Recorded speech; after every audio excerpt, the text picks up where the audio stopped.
আমরা তার dead body যখন এফডিসিতে আসলো, তখন এফডিসির বাইরে মানে এত মানুষ, এই শাপলা চত্বর থেকে 7 রাস্তায় মগবাজার মোড় পর্যন্ত কোনো গাড়ি ঘোড়া চলতে পারে নাই।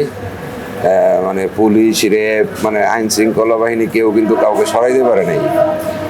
এফডিসি থেকে তার ডেড বডি নিয়ে যাওয়ার কথা ছিল শহীদ মিনারে, সময় চলে যাচ্ছে, নিতে পারতেছে না।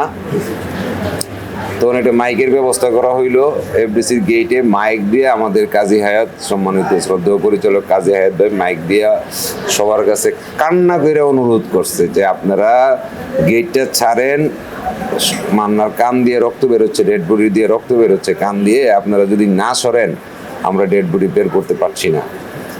তারপরও আধা ঘন্টা 1 ঘন্টা রিকোয়েস্ট করার পরে কিন্তু মান্না ভাইয়ের ডেড বডিটা এফডিসি থেকে বের হয়ে দিছে।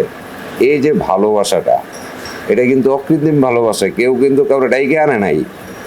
ঢাকা শহর প্রচণ্ড যানজট তৈরি হয়েছে এবং এত মানুষের কারণে মান্না ভাইয়ের ডেড বডিটা শহীদ মিনারে নিতে পারে নাই।